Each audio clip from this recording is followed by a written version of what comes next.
I'm back with the next 13, maybe, episodes of They Write by Night, drawing together film noir and poetry. I'm the only person on the West Coast that does that. I think I'm the only person in the Western states that does this, or the world. Did you miss me while I was gone? No, you didn't miss me? What? I mean, I could have been recovering in a sanatorium.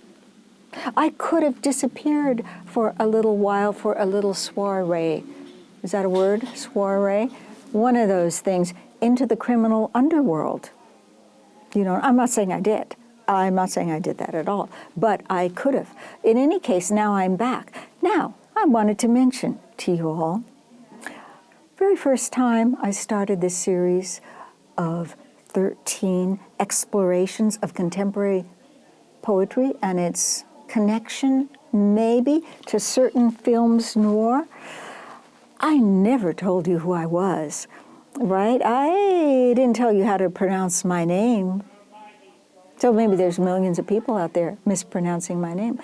My attitude was, if you don't know who I am, then why don't you hire a private eye and find out?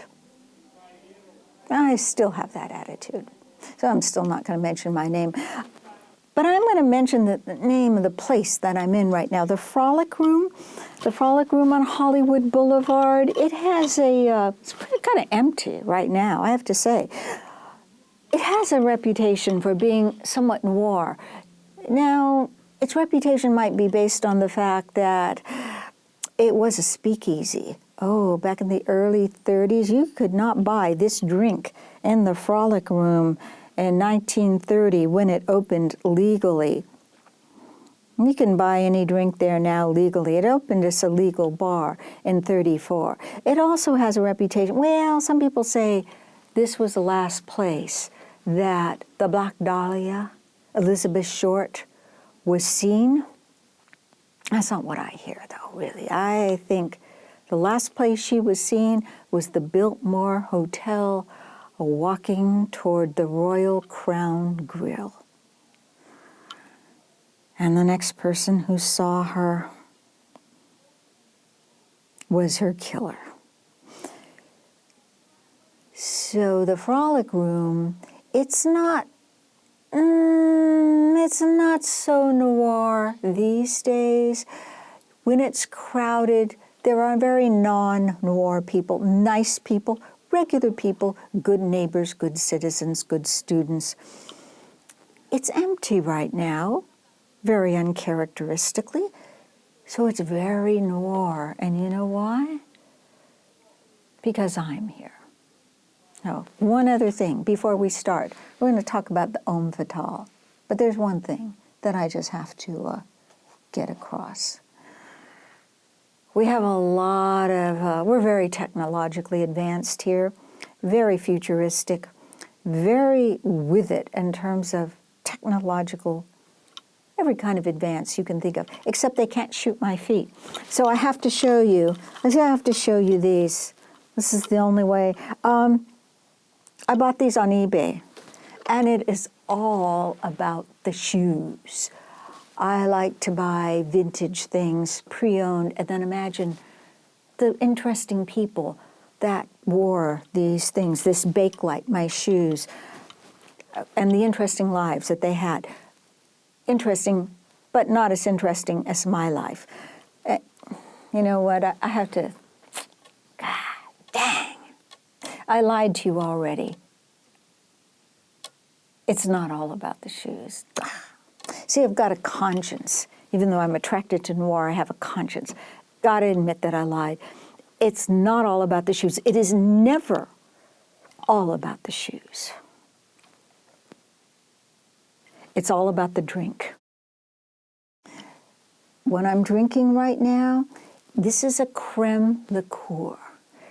This is no ordinary creme liqueur. It is creme with marula fruit. I'm going to try it right now. I've had very good experiences with this in the past. Oh my Lord. This is so good. And everybody is saying, what the hell is marula fruit? It's the fruit of the marula tree, also called the elephant tree. The night is young, and you have learned something here tonight already. Let's get to the movies that we're going to talk about. And, oh, I should tell you, something to keep you interested all the way through. You will not be able to turn your attention away when I tell you that sometime during this experience here that you're going to have today, you're going to meet Joe. Joe is coming. I'm meeting Joe here. But no, not that Joe. Not the Joe that you kind of were getting to know, that disreputable Joe. Joe, no, I don't have any money. Are you kidding me? You come to a poet for money? This is a different Joe. In the movies, isn't it funny? I was thinking about this. In the movies, you never have two characters with the same name. In real life, I have classes where I have two Stephanies and two Jennifers and a Bob and a Rob and a Robert. But in the movies, everybody has a different name. Isn't that funny? Like in, whatchamacallit, that movie, Midnight Cowboy. You know, it's not like there's some little small character comes on with a few lines and then he walks away, and another character says, oh, who was that? And another character says, oh, that was Ratso, the other Ratso, right? And it doesn't happen in the movies. Everybody has to have a different name. In life, this is my second Joe that I'm on right now, and I think he's coming here tonight. And I don't know about him yet. I'm not saying anything yet. It's all up in the air. We're going to talk about the Homme Fatale. You've never heard of the Homme Fatale. The Homme Fatale is just as dangerous as the Femme Fatale. And if you hear this bakelite, this is true ambient sound, right, that you're getting here, my vintage bakelite. People always hear about the femme fatale. I maintain that much of the mythology and the theories around her and the endless PhD papers and theses that have been written about the femme fatale, I don't believe most of that stuff. I think these early writers who wrote quick and fast didn't know much about women anyway. Most of these guys, they had to have a woman character because it was boring to look at men all the time. No offense to men, but sometimes you want to see somebody else besides another man. And they could think of the good woman, the good wife, the faithful wife. They got that down, the faithful wife, yay. And then they could think of the temptress, the evil woman who lures the man towards his dark side. They got that far, and then they just went, that's all I got. That's all they could think of. Also, though, in addition to that, there is an homme fatale in film noir, a man who lures the woman to her worst instincts, which has not been talked about. I'm going to talk about, just for a short time, though, Scarlet Street from the 40s, right? Mid-40s, Fritz Lang, the great Fritz Lang, and with the great My Secret Guilty Love, Dan Drury, always played the bad guy. In life, was such a good man, was such a sweetheart of a man, but could just play a villain. Oh my God. You can see why some of these women would fall for this bad man.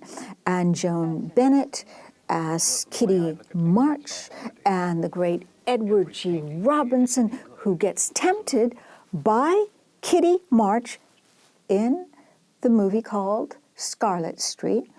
But the thing is, the point I keep trying to make to people, whether they listen to me or not, is that it's not all the fault of Kitty March, the quote-unquote femme fatale, because the person behind her, Johnny, who's manipulating her, is one, an abuser. And we see that.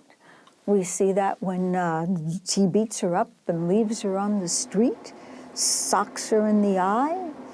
And we see it in some dialogue that takes place later between Kitty March and her best friend, who's trying to talk her out of this abusive relationship.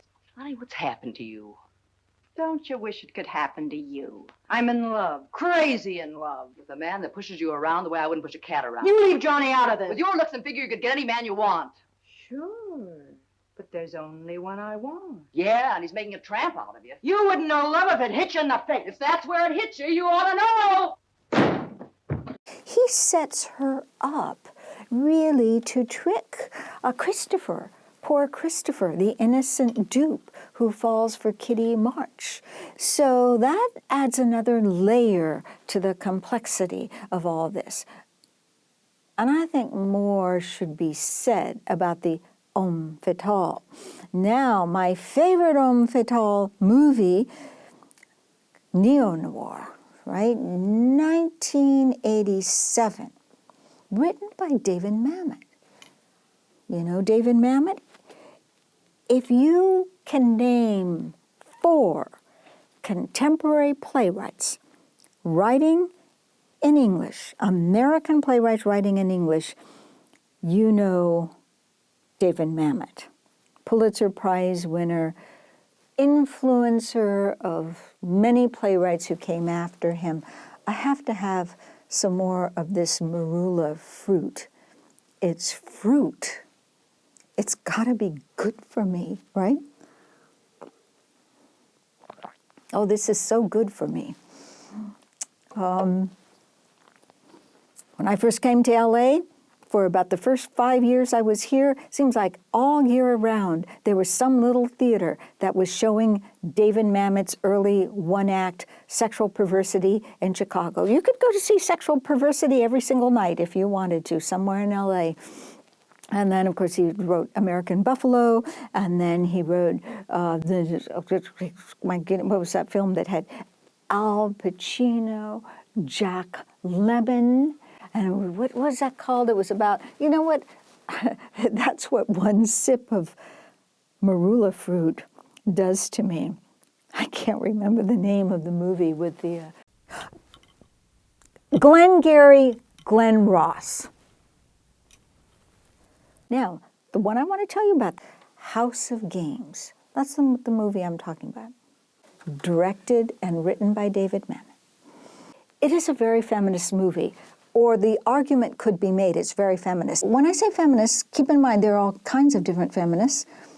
Different kinds of feminism, too. But I would say that this movie is as much a feminist movie, at least, as Thelma and Louise. There is a woman who is tricked by a man. She is a successful, wealthy psychiatrist named Dr. Margaret Ford, played by Lindsay Krause, with, I'd say, restraint, and she's understated. One would not want her to be more understated than she is. It's okay, though, the understated performance she gives. And she is drawn into this realm of scam artists. She's fascinated by them. Joe Mantegna is the one who is going to be the homme fatale in this movie and who draws her in with his sense of danger, with his sense of transgression.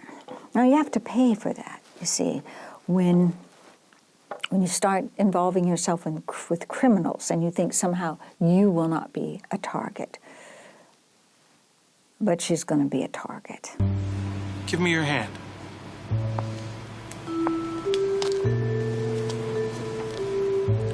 Think of a finger. Think of one. You thinking of one? Yes? Okay. I'm gonna tell you which finger you're thinking of. Do you think I can do that? This one. Yes. How did you know? How did I know? Because you were thinking of it. Do you want to make love with me? Excuse me? He not only causes her to suffer losses, she thinks she can handle it and write a story about it and write a paper about it, but she can't handle what's going to happen next. So she pays a price for that. But he's going to pay a price too.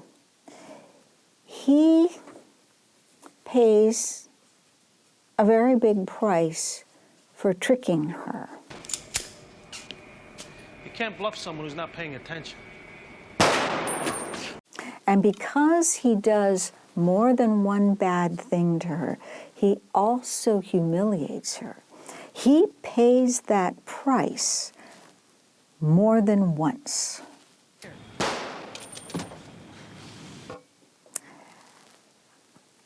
That's an homme fatale. They exist in real life. They exist in real life. I'm going to read a poem. This time it's a poem of mine. I'm not saying it's about a femme fatale. It's certainly not about a femme fatale. I'm not even admitting it's about an homme fatale, but it might be. Notice my bookmark. I marked this poem with a stick of blackjack gum. It worked. It's in this issue of the normal school from my alma mater.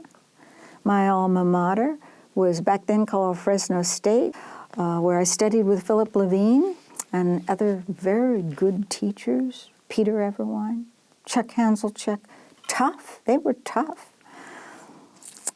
Prepared me for the real world. It is called, this poem, which I'm not saying is about an homme fatale.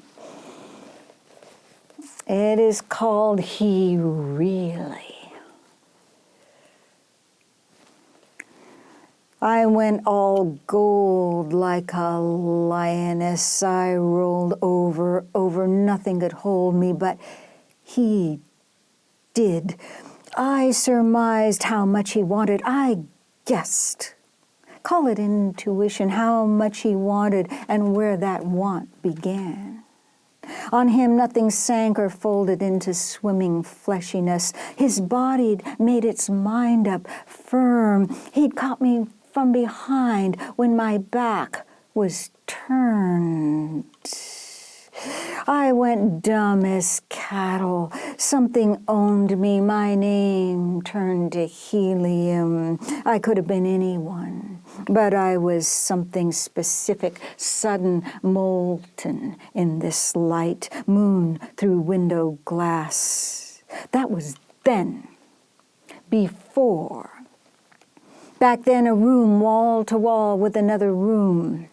Next door, voices skittered and fattened on the air. In here, breath and muscle all the way along. How much he wanted me and how often. That was then, before. For weeks back then, my car turned left at a certain intersection, wheeled toward that deep LA address. I no longer owned my car. It was on some radar. His. He'd put out a sort of call. How much he wanted, how much he had to want me with. Meanwhile, billboards pitched the latest must-have now. We need to own, devour. We need lots of naked skin. Did I say dumb as cattle? Did I say lioness and gold, melting ore, kinda more or less, or more. Did I say from night to noon hour he ran in my blood like the violent sucking extract of a red flower? Oh, but that was then, before. The world snapped back and I owned it once again. A few bits at least, a cat, TV, some gin, coupons in a drawer. Even now, cook the moon over a low flame, I'm there. Certain nights when the pavement's releasing the day's heat, I feel it beneath my fingertips when I reach to stroke the moisture off my back, the imprint of where he left his scent. That was then, before. The world snapped back and I owned it once again. Despelled, I've spilled back into my senses. But before I came to my senses, I came out of my senses. And boy, he had me. He had me, that boy, he really, for a while.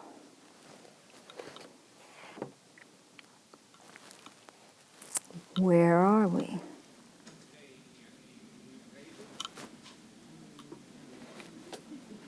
I think I've been stood up. Well. You know, when you've been stood up, you never know if your luck just ran out or if you dodged a bullet. You ought to try some of this marula fruit from the marula tree, sometimes called the elephant tree. I'm going to have another shot of it right now.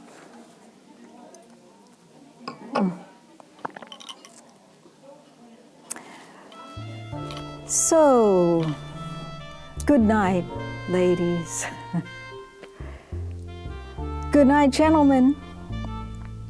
And remember, look both ways. Watch your back. Don't ever let anybody treat you like you are two for a dime.